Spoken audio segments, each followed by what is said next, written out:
Hello friends, कैसे हैं आप लोग। तो चलिए हम लोग आज इस सेशन में क्वाड्रेटिक इक्वेशन के एनसीईआरटी के क्वेश्चन को देखते हैं। ओके, कि एनसीईआरटी में किस तरह के क्वेश्चन दिए हुए हैं, उनका सॉल्यूशन और कॉन्सेप्ट। इंपॉर्टेंट बात है यहाँ पर कॉन्सेप्ट कि कोई भी क्वेश्चन आता है तो उसको पर्टिकुलरली किस मेथड से सॉल्व किया जाएगा, ये चीज़ हमें देखना है। ठीक है, तो चलिए शुरू करते हैं। ओके, ऐसे बहुत सारे ऐसे कॉन्सेप्ट आपको दिए जा चुके हैं जिससे कि एनसीईआरटी के बहुत सारे क्वेश्चन जो सॉल्व हो जाएंगे। तो आइए देखते हैं कि कौन कौन से क्वेश्चन छोड़े गए हैं। छोड़े गए क्वेश्चन को आज हम लोग कंप्लीट करेंगे। ठीक, तो आइए एक्सरसाइज 4.1 यानी प्रश्नावली 4.1। एक्सरसाइज हमारा कौन सा है? 4.1। 4.1 में फर्स्ट हमारा हो चुका है। फर्स्ट क्वेश्चन जो है प्रीवियस वीडियोज में आपको मिल जाएंगे कंप्लीटली। ठीक, आइए सेकंड की हम लोग बात कर लेते हैं। सेकंड में है क्या? सेकंड में बोल रहा है क्या कि वर्ड प्रॉब्लम है, शब्दों में क्वेश्चन दिए हुए हैं और उन्हें आपको केवल करना क्या है? इक्वेशन के फॉर्म में सेट करना है, यानी कि द्विघात समीकरण के रूप में निरूपित करना है। ठीक है, तो आइए इन क्वेश्चनों को जो कैसे सॉल्व किया जाएगा, कैसे द्विघात समीकरण के रूप में निरूपित किया जाएगा, जानते हैं। ठीक है, आइए फर्स्ट क्वेश्चन आप एनसीईआरटी की बुक आप लेकर रखेंगे। फर्स्ट क्वेश्चन इसमें क्या बोल रहा है? फर्स्ट वाले में कि एक आयताकार भूखंड है, भूखंड का क्षेत्रफल दिया हुआ है। तो आप रफ वर्क में एक आयत बना सकते हैं इस क्वेश्चन को सॉल्व करने के लिए। ठीक है, आयत बनाने से हमें यहाँ पर पता चल जाता है। बोल रहा है इसकी लंबाई, यहाँ पर ये तो बात कन्फर्म है कि यहाँ पर ये लंबाई और यहाँ पर ये चौड़ाई है यहाँ पर। तो यहाँ पर बोल क्या रहा है, कैसे हम लोग इक्वेशन को सेट करेंगे, जानते हैं इसको। ठीक है, आइए लंबाई और चौड़ाई में कुछ रिलेशन दिया हुआ है। क्या रिलेशन है? वो बोल रहा है लंबाई चौड़ाई के दुगने से जिसमें भी से लग जाए। क्या बोले वहाँ पर? जिस वाले पार्ट में भी चौड़ाई में लगे या लंबाई में जिसमें भी से लगे उसी को मानना है, उसी को लेट करना है। ओके, मतलब यहाँ पर क्वेश्चन दिया लंबाई चौड़ाई के दुगने से, चौड़ाई के दुगने से मतलब से इसमें आ रहा है। इसका मतलब कन्फर्म है कि चौड़ाई को एक्स मानेंगे। ओके, क्या मानेंगे इसमें? चौड़ाई को। क्यों? क्योंकि इसमें से लगा हुआ है। क्वेश्चन आप पढ़िए, दिया हुआ है इसमें चौड़ाई के दुगने से, चौड़ाई के दुगने से। ओके, तो चौड़ाई के दुगने से लंबाई हमारा क्या है? एक अधिक है। तो मान लेते हैं कि चौड़ाई हमारा क्या है? एक्स।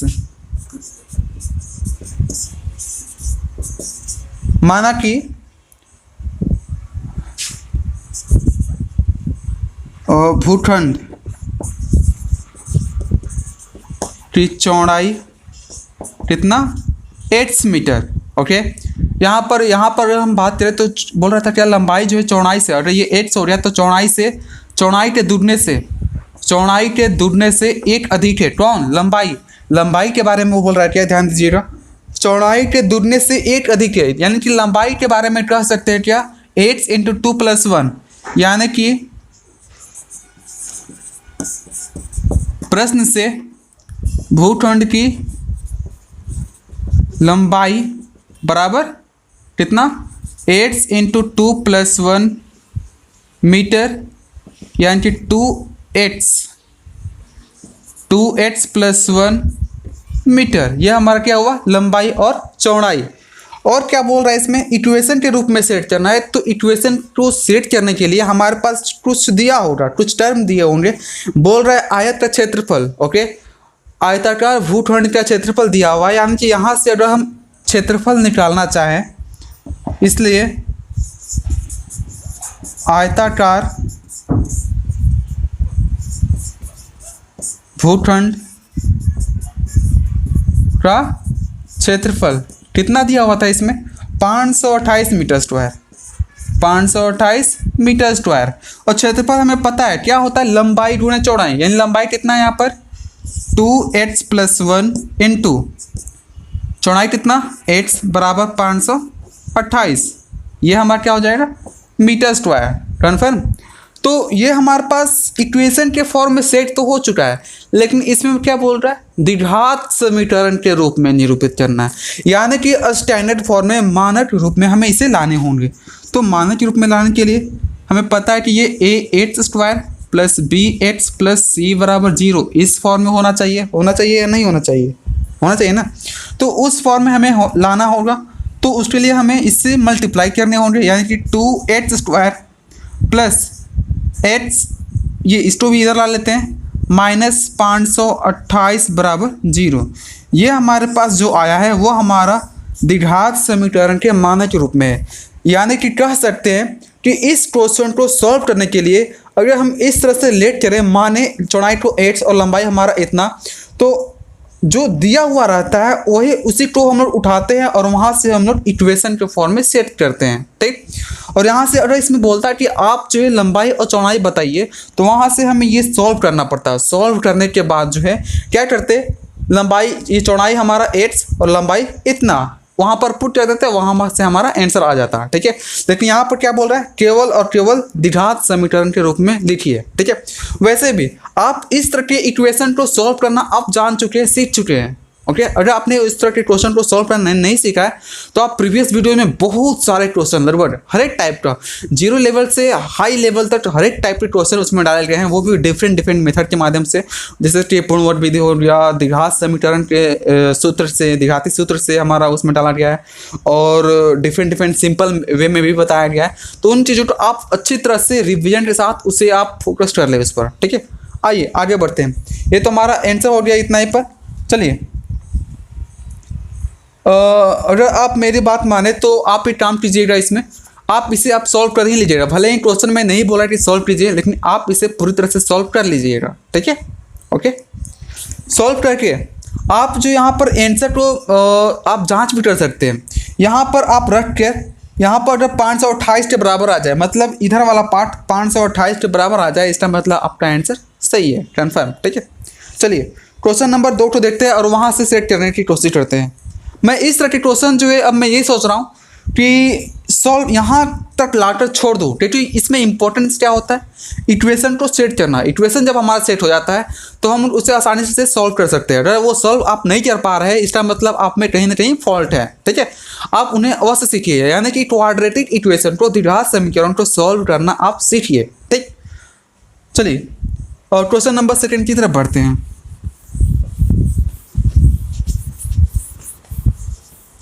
यह हमारा क्वेश्चन अगला है क्या, क्वेश्चन नंबर 2 का सेकंड नंबर देखिए। 2 क्रमागत धनात्मक पूर्णांक, क्रमागत मतलब लगातार, कितने हुए यहाँ पर 2। ये धनात्मक पूर्णांक होता क्या है, धनात्मक पूर्णांक तो आप जानते ही होंगे, पूर्णांक किसे कहते हैं, उसका डिफिनेशन क्या होता है। तो पूर्णांक संख्या के बारे में अगर मैं बात करूँ तो पूर्ण संख्या और उसके निगेटिव नंबर, यानी कि ऋणात्मक संख्याओं का समूह जो है पूर्ण संख्या है। इसके बारे में थोड़ा सा बता दूं। यहाँ पर ये पूर्ण संख्या मतलब 0, 1, 2, 3, 4, यह हमारा पूर्ण संख्या है। और इसके निगेटिव नंबर, 0 का निगेटिव क्या होता है, 0 ही होता है। 1 का निगेटिव -1, 2 का -2, 3 का -3, डॉट डॉट, ये इन्फिनिटी तक, और ये हमारे पास -इन्फिनिटी तक, ठीक। तो इसमें क्या बोल रहा था, धनात्मक पूर्णांक। धनात्मक मतलब 0 से बड़ा, ये हमारा धनात्मक है। -1 से इधर यह हमारा क्या है, ऋणात्मक है। और 0 न धनात्मक है और न ही ऋणात्मक है। तो इसमें क्या बोल रहा था, 2 धनात्मक पूर्णांक है, मतलब यहाँ से इधर वाला पार्ट, इधर वाले की बात नहीं कर रहा, ठीक है। 2 धनात्मक पूर्णांक के बारे में बोल रहा है क्या, उनका गुणनफल 306 है। धनात्मक पूर्णांक है, हमें पता नहीं है तो हम मानना पड़ता है। अगर पहले वाले को 8 मान ले तो दूसरा वाला हमारा क्या हो जाएगा, जैसे यहाँ पर पहला वाला यहाँ मान लीजिए ये हमारा 2 है, तो दूसरा वाला क्या है यहाँ पर 3, यानी कि 2 में 1 3 जोड़ने पर अगला वाला पता चल जाएगा। मतलब पहले वाला पता हो तो दूसरे निकालने के लिए उसमें 1 जोड़ देंगे, पहले वाले में 1 जोड़ देंगे, यानी पहला अगर 8 हो तो दूसरा वाला क्या हो जाएगा 8 + 1, ठीक है। यह हमारा क्या है, धनात्मक पूर्णांक, ठीक। तो आइए इसको अब कैसे लिखेंगे। माना कि पहला धनात्मक पूर्णांक बराबर x, ओके। पहले तो क्या मान लिया गया वहां पर x, तो इसलिए दूसरा क्या हो जाएगा, दूसरा हमें मानने की जरूरत नहीं है, वो अपने आप हो जाएगा क्या, x + 1 इतना हो जाएगा। अब हमें चूंकि इक्वेशन में सेट करना है इसलिए यहाँ पर क्या लिखेंगे, प्रश्न से कह सकते हैं, यहाँ पे प्रश्नानुसार भी कह सकते हैं। ठीक, बोल रहा है दोनों का गुणनफल, दोनों धनात्मक संख्याओं का गुणनफल कितना है, 306 यानी कि 8 इंटू 8 प्लस 1 बराबर 306। अब इसे क्या करना है, मानक रूप में, द्विघात समीकरण के मानक रूप में, तो मल्टीप्लाई करने पर यहाँ पर एक्स स्क्वायर प्लस एक्स, इधर आने पर 306, यह हमारा क्या हो गया, मानक रूप। सॉरी, यहाँ पर ये बराबर 0, ये नहीं रहेगा तो हमारा द्विघात समीकरण कैसे कहलाएगा, क्योंकि यह हमारा x square plus 3x plus 2 यह हमारा द्विघात बहुपद कहलाता है। जब इसी में बराबर 0 आ जाएगा तो यह हमारा समीकरण कहलाने लगता है। ठीक है, यानी कि हम लोग कह सकते हैं कि इस पर्टिकुलर क्वेश्चन के लिए यहाँ पर जो इक्वेशन आया है ये हमारा आंसर होगा, यह हमारा क्या होगा, आंसर होगा। और मैं आशा करता हूँ कि आप इसे सॉल्व पूरा करेंगे। ओके, पूरा, ठीक है, पूरा का मतलब क्या होता है, पूरा। आगे तो मैं आशा करता हूँ कि इनको आप सॉल्व कर ही लेंगे, देख चौराई नहीं कीजिएगा। आगे बढ़ते हैं क्वेश्चन नंबर 3 की तरफ। 3 में देखते हैं यहाँ पर किस तरह से है। क्वेश्चन नंबर 3 में बोल रहा है रोहन की माँ, कौन है इसमें, रोहन की माँ है, रोहन की माँ है और रोहन के वर्तमान आयु के बारे में पूछ रहा है। तो मान लेते हैं यहाँ पर ध्यान दीजिए, रोहन की माँ उससे, किससे, रोहन से। ओके, तो जिसमें भी से लग जाए उसी को मानते हैं, यानी कि यहाँ पर किससे मानेंगे, रोहन को। माना कि रोहन की वर्तमान आयु बराबर 8 वर्ष। ओके, मान लिया गया। अब तो प्रश्नानुसार, मतलब प्रश्न के अनुसार रोहन की माँ की वर्तमान आयु कितना हो जाएगा, रोहन की माँ की वर्तमान आयु। क्वेश्चन देखिए तो यहाँ पर क्वेश्चन बोल रहा है रोहन की माँ की वर्तमान आयु जो है रोहन से 26 वर्ष बड़ा है, यानी कि रोहन से 26 मतलब बड़ा का मतलब प्लस, छोटा बोलता तो माइनस, इतना क्या वर्ष, इतना हुआ। अब क्या बोल रहा था इसमें, दोनों का गुणनफल कब, आज से 3 साल के पश्चात, 3 साल बाद, 3 साल बाद तो ये दोनों बड़े हो जाएंगे, 3 साल, ये भी 3 साल और ये भी 3 साल बड़े हो जाएंगे। ओके, तो 3 साल बड़े होने की बात कर रहा है यहाँ पर, और बड़ा होने के बाद जो उनके आयु का जो गुणनफल है वो कितना दिया हुआ है, 360 दिया हुआ है।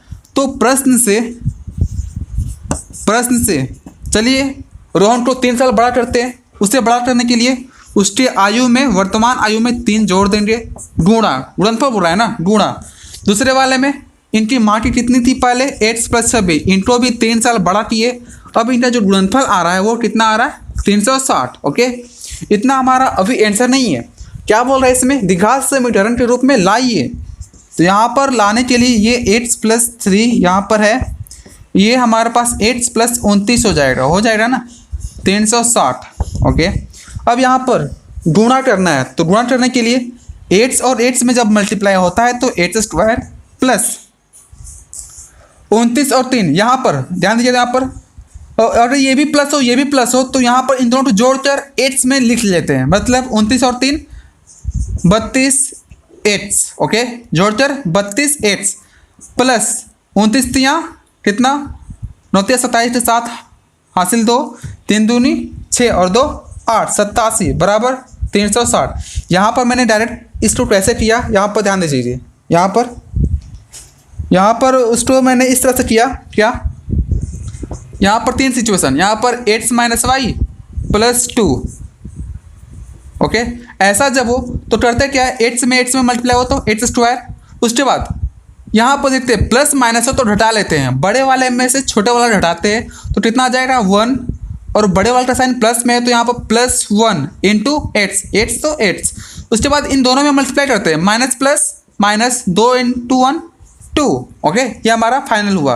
अगर ऐसा होता तो 8 माइनस 1 8 माइनस 2 तो ऐसे केस में ये हमारा 8 दोनों माइनस में है तो जोड़ देंगे, दोनों साइड माइनस है तो माइनस 2 और 8 3 8 minus minus plus 2 item 2। Okay, इस तरह से अगर एक प्लस में और एक माइनस में रहा तो ये 8 प्लस 3 और यहाँ पर 8 माइनस 4 ले लेते हैं, 8 माइनस 4। तो यहाँ पर ये हमारा पास 8 घटाएंगे बड़े वाले में से छोटा वाला तो कितना बचेगा -1। 8 है तो 8, उसके बाद ये ढूंढा इन दोनों में ढूंढा, चरती आई 12, ये भी माइनस में। ओके, इस तरह से। तो मैं आशा करता हूँ कि ये डायरेक्ट आप मल्टीप्लाई करना आप जान गए होंगे। ठीक, अगर ये समझ में आ गया तो कमेंट मारिए आराम से। ओके, समझ पा रहे इसको। मैं आपसे ये रिक्वेस्ट है कि अगर आप 10th के स्टूडेंट हैं तो आप जो है इस वीडियो को अवश्य शेयर कीजिए अपने फ्रेंड्स में। और आप आपके आसपास में कॉन्टैक्ट में जो भी 10th के स्टूडेंट हो उन्हें आप अवश्य कीजिए, क्योंकि यहाँ पर सारी चीज़ें जो अच्छी तरह से कवर करवाया जा रहा है। तो मैं चाहता हूँ कि हर एक को ये लाभ मिले, हर एक के पास ये वीडियो पहुँचे और सबको लाभ पहुँचे, क्योंकि इसमें जो है 0 लेवल से एडवांस लेवल तक ले गए हैं। ठीक, चलिए आइए देखते हैं। वो आप पर डिपेंड करता है कितना आप सेंड करते हैं या नहीं करते हैं।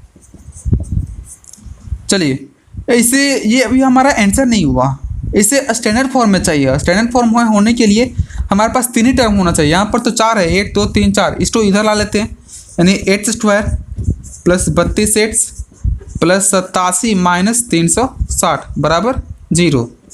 अब ये हमारे पास 8² प्लस 32 है, घटाने पर 10 में से 7 गया तो 3, यहाँ पर 15 में से 8 गया तो 7 और यहाँ पर पास 273 बराबर 0।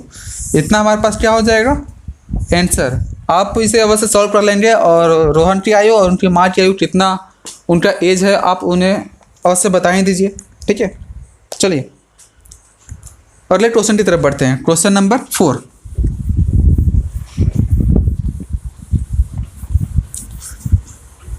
क्वेश्चन नंबर 4 समझ में आ रहा है या नहीं आ रहा है, बताइए फटाफट, बताते जाइए महाराज, क्या दिक्कत है। क्वेश्चन नंबर सेकंड का 4 नंबर देखिए। चलिए ट्रेन चलाते हैं, यहाँ पर रेलगाड़ी है, 480 किलोमीटर जाना है। कितना? 480 किलोमीटर। और क्या पूछ रहा है? रेलगाड़ी की चाल पूछ रहा है। तो मान लेते हैं, माना कि रेलगाड़ी की चाल 8 किलोमीटर प्रति घंटा है। क्यों माना? पूछ रहा था। ओके, वही हमें इसमें अननोन था, दूरी तो इसमें है। बोल रहा है कि अगर उसकी चाल जो है 8 किलोमीटर प्रति घंटा कम कर दी जाए। यहाँ पर समझिए, समझने वाली बात है। यहाँ पर इसको जाना था कितना? 480 किलोमीटर। बोल रहा है कि कम कर रहे हैं। पहले देख लेते हैं कि 8 की स्पीड से चल रहा है तो उसका कितना समय लगेगा। समय बराबर होता कितना है? दूरी बटा चाल, दूरी बटा चाल। फिर से अब समय कब? जब उसका चाल जो है कम हो जाए। फिर समय क्या होगा? 480 बटा समय यहाँ पर, तो चाल जब कम हो रहा है कितना? 8 किलोमीटर प्रति घंटा, यानी कि 8 - ध्यान दीजिएगा, यहाँ पर भी समय, यहाँ पर भी समय। जब ट्रेन का स्पीड कम हो जाएगा तो जाहिर सी बात है समय ज़्यादा लेगा। आपने तो देखा ही होगा, जब स्लो चलता है, बहुत धीमा चलता है तो पहुँचने में काफ़ी समय लग जाता है। कहीं पर भी आपको जाना हो तो आप काफ़ी जो उब जाते हैं ट्रेन में। ओके, फिल्म देखने लगते हैं या फिर जो भी हो। यहाँ पर समय, यहाँ पर इतना आया हमारे पास, कब? जो नॉर्मल स्पीड था, घट गया तो इतना आया। अब ये बताना है कि इन दोनों में से बड़ा कौन है, क्योंकि इसमें क्या दिया हुआ है, जब स्पीड उसका घट जा रहा है तो 3 घंटा ज़्यादा समय ले रहा है। मतलब इन दोनों का अंतर जो है कन्फर्म है कि 3 होगा। अब हमें ये पता करना है कि बड़ा दोनों में से कौन है। तो अगर ऊपर वाला क्वांटिटी सेम हो, यानी कि यहाँ पर 480, यहाँ पर 480, दोनों जब क्वांटिटी सेम हो तो वहाँ पर कह सकते हैं, क्या कह सकते हैं कि नीचे में जो छोटा होगा वही हमारा बड़ा होगा। ऊपर वाला जब सेम हो तो नीचे में जो छोटा, अब ये आपको बताना कि 8 और 8 - 8 में छोटा कौन है। तो यहाँ पर 8 से, यहाँ पर 8 नहीं, 8 से भी छोटा, कम, 8 कम है। मतलब कन्फर्म है कि ये हमारा 8 - 8 छोटा है। जब 8 से - छोटा हुआ तो ये पूरा क्वांटिटी क्या होगा? ये बड़ा होगा। ओके, और बड़े वाले में से ही छोटा वाला माइनस करते हैं। कन्फर्म है बात? यानी कि यहाँ पर प्रश्न से कह सकते हैं, प्रश्न से ये समय, बड़े वाला समय क्या है यहाँ पर? 480 बटा में 8 - 8 घटाएंगे अंतर, क्योंकि यहाँ पर अंतर दिया हुआ है कितना 3, इतना माइनस 480 बटा में 8 बराबर कितना 3। यहाँ पर ध्यान दीजिए ये हमारा समय है घंटा में, घंटा माइनस घंटा बराबर घंटा, ठीक। अब इसको स्टैंडर्ड फॉर्म में लाना है बाबू, चलो देखते हैं इसको कैसे लाते हैं इसको स्टैंडर्ड फॉर्म में। यहाँ पर हम लोग कह सकते हैं एलसीएम, एलसीएम लेने से पहले यहाँ पर ये 1 बार में और यहाँ से ये दोनों कटा दीजिए, कितना बार में 860, 860 कन्फर्म, छोटा हो जाएगा थोड़ा सा। अब एलसीएम लेने पर हमारे पास 8 इंटू 8 माइनस 8 हो जाएगा, ये और ये कैंसिल, तो 8 से ऊपर में मल्टीप्लाई यानी 860 एक्स माइनस 8 से यहाँ से कैंसिल, तो 8 से माइनस 8 और 860 में मल्टीप्लाई 860 इंटू 8 माइनस 8, ओके बराबर कितना 1। अब यहाँ पर कह सकते हैं क्या 860 X minus 860 X minus minus plus 8 by में यहाँ पर एक्स स्क्वायर माइनस 8 एक्स बराबर 1, इसको उधर ट्रांसफर करते हैं। यहाँ पर ये ज़रा देखिए, ये और ये प्लस माइनस था वहाँ पर कैंसिल हो गया, यानी 8 बराबर ये एक्स स्क्वायर माइनस 8 एक्स, ओ सॉरी यहाँ पर कुछ गड़बड़ हो रहा है, 160 में 8 में मल्टीप्लाई हो रहा तो 8 गुणे 160, यानी कि यहाँ पर 8 गुणे 160, यानी कि 8 स्क्वायर हमारा इधर में प्लस में तो इसको उधर ट्रांसफर करना पड़ेगा, यानी कि ये हमारे पास उधर में माइनस हो जाएगा, यानी कि यहाँ पर कह सकते हैं 8 स्क्वायर माइनस 8x माइनस गुणा करने पर 16 में 8 में 128 इंटू 0, कन्फर्म है, इतना बराबर क्या हो जाएगा 0। अब ये हमारे पास इक्वेशन पूरी तरह से सेट हो चुका है और इसे आप सॉल्व कर लेंगे आराम से, कन्फर्म है बात। तो ये था हमारा क्या प्रश्नावली 4.1।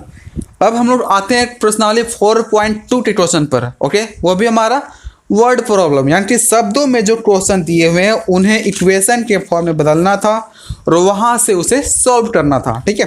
आइए क्वेश्चन नंबर प्रश्नावली 4.2 का, ओके प्रश्नावली 4.2 का क्वेश्चन नंबर कितना है इसमें 3 से, सॉरी 3 टाइप का हमारा हो चुका है, प्रीवियस में आप देख सकते हैं।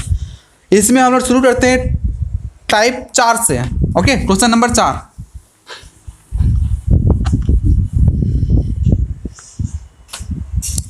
Exercise 4.2, okay question number 4। ऐसे क्वेश्चन में मैं करने क्या वाला हूँ, केवल इक्वेशन को सेट कर दूंगा और आपको क्या करना है उसे पूरी तरह से सॉल्व कर देना है, ओके। सॉल्व करने के बाद आपको आंसर मैचिंग कर लेना है। आंसर मैचिंग कैसे होता है, तो इक्वेशन में वैल्यू रखकर अगर वो सही आ जा रहा है इसका मतलब आपका आंसर सही है, ठीक है, ओके। चलिए मैं केवल इक्वेशन तक छोड़ दूंगा और वहाँ से आप उसे सॉल्व कर लेंगे। अगर सॉल्व करने में आपको प्रॉब्लम हो रही है तो आप कमेंट में आप अवश्य बताइए, ओके।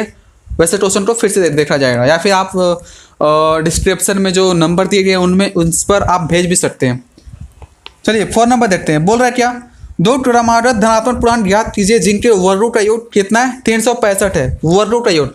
तो क्रमागत धनात्मक पूर्णांक हम लोग जानते हैं कि जैसे प्रीवियस क्वेश्चन में आया था क्या, ओके आया था, आपने देखा था क्या क्रमागत धनात्मक संख्या हो तो पहले वाला तो x, दूसरा वाला x + 1, तो मान लेते हैं, माना कि पहली धनात्मक पूर्णांक x, इसलिए दूसरी धनात्मक पूर्णांक कितना हो जाएगा x + 1, ठीक है, x + 1। बोल रहा है दोनों संख्याओं के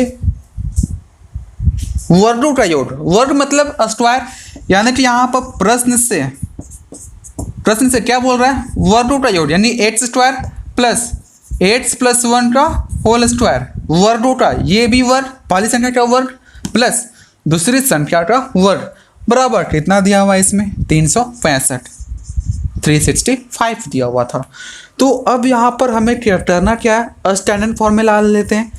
स्टैंडर्ड फॉर्म में आएगा कैसे, ये x² प्लस a + b का होल स्क्वायर, क्या फॉर्मूला होता है a² + b² + 2ab, फार्मूला आप याद रखेंगे जबरदस्त। यहाँ पर ये x² plus a² + b² plus 2ab बराबर 365, ओके 365। ये जब जुड़ जाएगा तो 2x² हो जाएगा, प्लस ये 2x प्लस 1 इधर से इधर लाने पर -365 बराबर 0।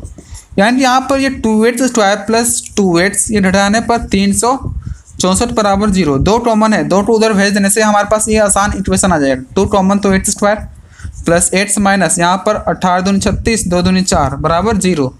यानी कि यहाँ पर कह सकते हैं एक्स स्क्वायर प्लस 8 माइनस 882 बराबर 0/2 यानी कि 0। यानी कि एक्स स्क्वायर प्लस 8 माइनस 882 बराबर 0। यह हमारा क्या हो जाएगा, सॉरी ये हमारा आंसर नहीं होगा, ये हमारे पास क्वाड्रेटिक इक्वेशन द्विघात समीकरण के रूप में आ चुका है और आप इसे सॉल्व कर लेंगे। वहाँ से एच का वैल्यू आएगा और क्या पूछ रहा था इसमें, तो संख्याएं क्या होगी ज्ञात कीजिए। तो संख्या यहाँ पर रख देंगे और यहाँ पर रख देंगे। ओके, बन जाएगा ये आपसे, नहीं बनेगा तो चलिए सॉल्व कर ही देते हैं। यहाँ पर इतना आया। अब इसके बाद जो भी विधि आपको पसंद हो, गुणनखंड विधि से अगर इसे सॉल्व करेंगे तो देखिए क्या आ जाता है इसमें, गुणनखंड विधि। ठीक, इसको 2 पार्ट में 182 को 2 पार्ट में बांटना है। तो यहाँ पर मैं बांटूँ यहाँ पर तो 2 से डिवाइड करने पर ये 991 आएगा। 2 गुणे ये हमारा 13 गुणे 7 13 7 91 इतना आ जाएगा। यहाँ पर 1 आ रहा है, यानी कि यहाँ पर 1 कैसे आएगा, घटा कर 1 लाना है, यानी कि 7 दूनी 14 और 8 13। ओके, घटने के बाद ये प्लस में आना चाहिए। इसका मतलब बड़े वाले साइन प्लस में, इसका साइन माइनस में, यानी कि 14x और 13x। ठीक है, तो चलिए रखते हैं यहाँ पर, यानी कि यहाँ पर H square plus 14x minus 13x minus 882 बराबर 0। यानी यहाँ पर common x plus 14 minus 13 common तो x प्लस 14 बराबर 0। यानी कि x plus 14 into x minus 13 बराबर 0। यहाँ से h का जो वैल्यू है वो हमारे पास 8 माइनस 14 आएगा और 8 प्लस में 13। उसे तो करने आता होगा ना, चलिए वो भी कर दें। चलिए कर ही देते हैं उसको। जब इस स्टेज पर आ जाते हैं तो इतना टो भी 0 के बराबर और इतना टो भी 0 के बराबर, यानी कि 8 प्लस 14 बराबर 0, 8 माइनस 13 बराबर 0, यानी कि 8 बराबर माइनस 14 और 8 बराबर 13। चूँकि 8 हमारा धनात्मक पूर्णांक है, पॉजिटिव नंबर है, तो ये तो हमारा नहीं होगा। यानी कि 8 का वैल्यू यहाँ पर कितना हो जाएगा 13। तो कह सकते हैं इसमें क्या, दोनों संख्याएं पूछ रहा था, तो पहली संख्या कितना, अतः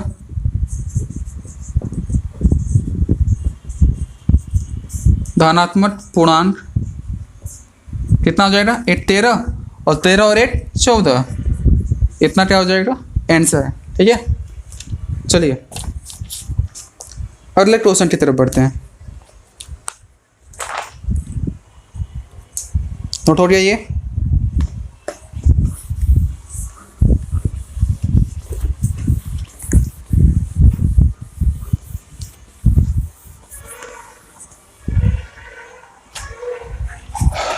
क्वेश्चन नंबर 5। क्वेश्चन 5 देखिए, 5 में है क्या, समकोण त्रिभुज। पता ना चले तो आप समकोण त्रिभुज आप बना ही लें। समकोण त्रिभुज उसे बोलते हैं जिसमें एक कोण जो है कम से कम एक कोण समकोण होना चाहिए और किसी त्रिभुज में कभी भी 2 समकोण नहीं हो सकता। ठीक है, यहाँ पर ये समकोण दिया हुआ था, बोल रहा है यहाँ पर क्या कि इसके ऊंचाई आधार से 7 कम है। ऊंचाई आधार से किस में, से जिसमें लगा रहता है उसी को x मानते हैं। आधार से यानी कि ये हमारा x, और इसके बारे में क्या बोल रहा है कि ये ऊंचाई जो है आधार से 7 कम है, यानी कि x माइनस 7, यही ना, x माइनस 7। यदि कर्ण 13 हो, कर्ण यहाँ पर कितना दिया हुआ है 13 सेंटीमीटर, यानी कि ये हमारा सेंटीमीटर, ये सेंटीमीटर और कर्ण हमारे पास कितना 13 सेंटीमीटर हुआ। तो अन्य 2 भुजाएं ज्ञात कीजिए, यानी कि यहाँ पर हमें आधार निकालना है और ऊंचाई निकालना है। ठीक है, तो चलिए इसे देखते हैं यहाँ पर कैसे सॉल्व कर सकते हैं। अच्छा, ये जो त्रिभुज है ये हमारा समकोण त्रिभुज है। तो समकोण त्रिभुज में पाइथागोरस तो हमें पता ही है, क्या पता है उसमें, लंब का स्क्वायर प्लस आधार का स्क्वायर बराबर कर्ण का स्क्वायर। यानी कि सबसे पहले मान लेते हैं, माना कि आधार बराबर 8 सेंटीमीटर, इसलिए ऊंचाई कितना हो जाएगा इसका ऊंचाई बराबर 8 - 7 सेंटीमीटर। इसलिए पाइथागोरस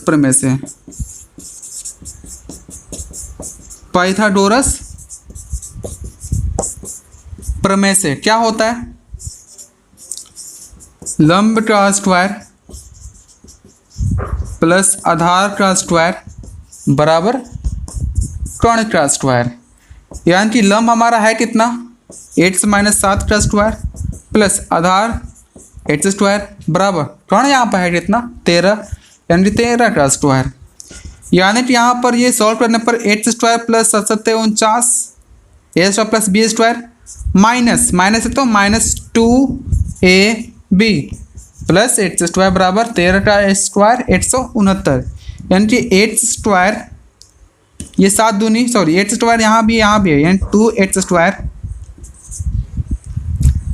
ये -14x ये 49 है प्लस 49 उधर से आए तो -869 बराबर 0। यानी कि 2x स्क्वायर -14x ये घटाने पर माइनस में बचेगा, 9 में से 9 गया 0, 6 में से 8 गया 2, 820 बराबर 0। अब 820 यहाँ पर आ गया। अब यहाँ पर कॉमन भी कुछ दिखाई दे रहा है, क्यों ना 2 को उधर भेज दिया जाए, 2 यहाँ से बाहर, तो यहाँ पर 8 स्क्वायर माइनस यहाँ पर ये 7x -8 बराबर 0। क्या किया है यहाँ पर मैंने 2 यहाँ से कॉमन कर दिया है, दिखाने आएगा ना, ओह डायरेक्टली कर दिया। चलिए यहाँ पर फाइनल यहाँ पर कर लेते हैं, 2 यहाँ पर हुआ। अब तो 2 को उधर भेज देंगे तो यहाँ पर कितना चला जाएगा 0 में, 8 स्क्वायर -7x -60 बराबर 0। अब 60 को तोड़ना है, जिसमें घटाने पर माइनस का साइन क्या बोलता है, घटाने पर जो कितना आना चाहिए 7 आना चाहिए। तो 60 को हम कह सकते हैं क्या 15 × 4 घटाने पर 11 आ रहा है, मतलब 7 वहाँ पर नहीं हो रहा। और तोड़ते हैं इसको, ये 3 × 5 4 ओके, चढ़ती हैं 12 में से 5 घटा तो 7 आ ही जाएगा। यानी कि 12 और 5 ले सकते हैं ओके। और बोला घटने के बाद जो माइनस में आना चाहिए, इसका मतलब बड़े वाला साइन माइनस में, इसका प्लस में। 8 है तो 12 8 और प्लस 5 8 क्लियर। यानी कि कह सकते हैं 8 स्क्वायर माइनस या प्लस 5 8 माइनस 12 8 -60 बराबर 0। उनमें से किसको सबसे पहले लिखेंगे, ये हमारा समस्या नहीं, किसी को भी ले सकते हैं ओके। तो यहाँ पर हम लोग 8 कॉमन लेंगे तो 8 + 5 मिलेगा, और यहाँ पर 12 कॉमन लेने पर 8 + 5 बराबर 0। यहाँ से 8 + 5 कॉमन लेंगे तो 8 + 5 × 8 - 12 बराबर 0, इतना होगा ओके। आगे बढ़ते हैं। अब यहाँ पर कह सकते हैं, इस वाले पार्ट में देखिए तो इतना बराबर भी 0 और इतना बराबर भी 0, यानी कि 8 + 5 बराबर 0 और 8 - 12 बराबर 0। यानी कि 8 बराबर -5 8 बराबर 12। 8 का वैल्यू -5 आया। क्या लंबाई कभी माइनस में होता है क्या, डिस्प्लेसमेंट ना माइनस में हो सकता है, यह हमारा तो लंबाई है, लंबाई हमारा माइनस में नहीं हो सकता। इसलिए मतलब ये हुआ कि 8 से हम लोग -5 नहीं ले देंगे, यानी 8 का जो फाइनल आंसर हो रहा है वो हमारा कितना हो रहा 12। तो पूछ रहा था अन्य भुजाएं, अतः आधार बराबर 8 था, यानी कि 12 सेंटीमीटर, और ऊंचाई कितना, ऊंचाई बराबर 8 - 7, यानी कि 8 - 7 ना, तो 8 का वैल्यू हाँ 12 माइनस क्या है यहाँ पर 7, तो 12 - 7 कितना हो जाएगा, ये 5 सेंटीमीटर। यानी कि अन्य जो भुजाएं हैं वो एक 12 सेंटीमीटर है और एक 5 सेंटीमीटर है। ठीक है, सॉल्व कर लीजिए इसे, आप स्क्रीनशॉट भी ले सकते हैं। चलिए क्वेश्चन नंबर 6, आज के लिए लास्ट क्वेश्चन, आज के लिए लास्ट, बाकी हम लोग अगले क्लास में देखेंगे ओके। तो क्वेश्चन नंबर अगला है हमारा है क्या, क्वेश्चन नंबर 6। देखिए क्वेश्चन नंबर 6 की तरफ बढ़ते हैं। क्वेश्चन नंबर 6 है क्या, कुटीर उद्योग एक दिन में कुछ बर्तन बनाता है ओके, और एक विशेष दिन यह देखा गया कि प्रत्येक नट की निर्माण लागत यानी कि मूल्य जो है बर्तन की संख्या के दुगने से 3 अधिक है। बर्तन की संख्या के दुगने से आया यहाँ पर, तो बर्तन की संख्या को मान लेंगे क्या, तो 8 माना कि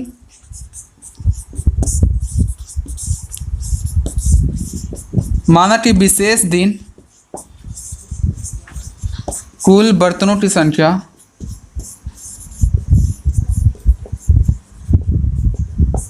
बराबर 8। मान लिया गया यहाँ पर कितना 8। तो अब यहाँ पर कर सकते हैं, इसलिए अब देखते हैं यहाँ पर क्या दिया हुआ कि लागत मूल्य, प्रत्येक का लागत मूल्य, इसलिए प्रत्येक यहाँ पर नग है क्या, बर्तन हो, ओके नग है यहाँ पर, नग है कि मग है, जो भी हो, प्रत्येक नट की निर्माण लागत। अब नट ये क्या चीज़ है, यहाँ पर तो मुझे नट ही दिखाई दे रहा है। नट की निर्माण लागत, इसके बारे में कुछ बोल रहा है। क्या बोल रहा है देखिए, तो प्रत्येक की निर्माण लागत जो है वो हमारा कितना है, तो बर्तन की संख्या के तीगुने से दुगने से, इसके दुगने से 3 अधिक है, यानी कि 2x प्लस 3, यानी कि यहाँ पर यह है क्या, ये हमारा रुपया में है, ओके, वो हमारा प्राइस है किसका, प्रत्येक नट की कीमत, मतलब उस बर्तन की कीमत जो है, एक का कीमत इतना रुपये है।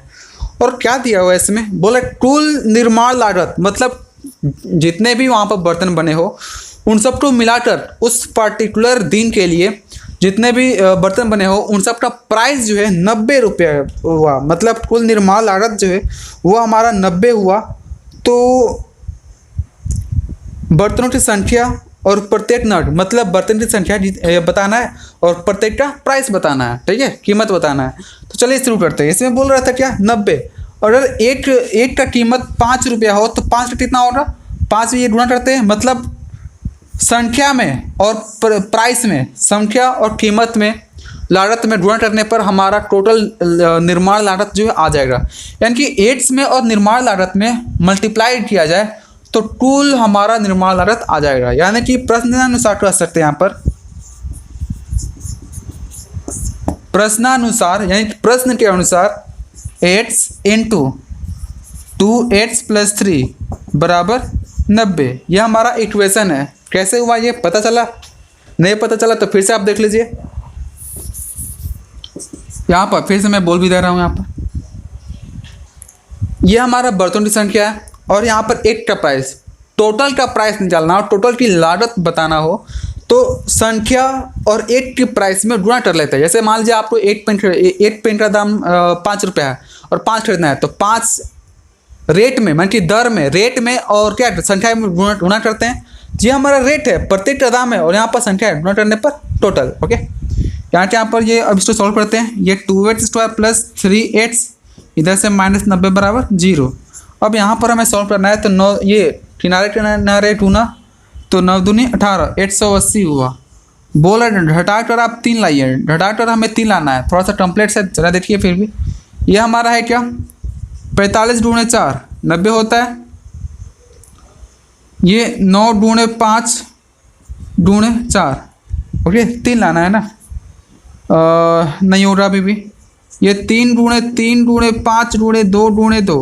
अब यहाँ से हमें बैठाना है, 2 ऐसे टर्म लाना है जिसे घटाकर 3 लाना हो, घटाकर 3 बचती हैं 15, 3 दूनी 6, 6 दूनी 12, 15 और 12 3 आ ही जाता है, यानी कि 15 ले सकते हैं, 12 ले सकते हैं।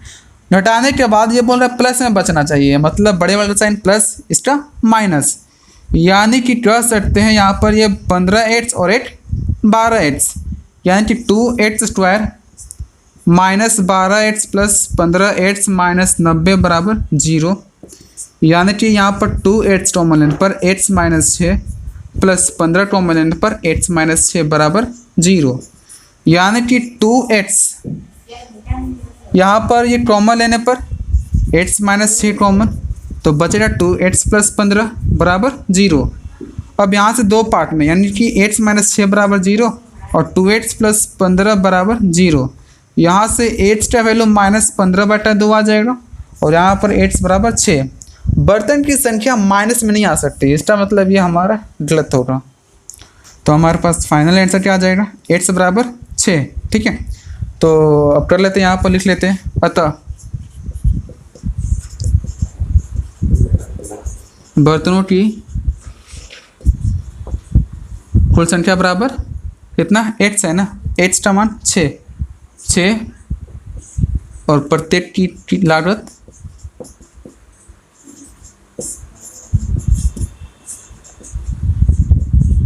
बराबर यहाँ पर क्या है 2x + 3 यानी कि 2 × 6 + 3 यानी 6 दूनी 12 और 3 15 रुपये। कितना यहाँ पर हो जाएगा 15 रुपये। ये हमारा क्या हो जाएगा आंसर। ठीक है, तो ये था हमारा 4.2 जो कि ये भी समाप्त हो गया। अब आपका काम क्या है, इन क्वेश्चनों का प्रैक्टिस करना, अधिक से अधिक आप प्रैक्टिस कीजिए, उसके बाद ही आपको जो है सफलता हाथ लगेगी। तो चलिए अब हम मिलते हैं अगले वीडियोज़ में। तो thanks for watching this video.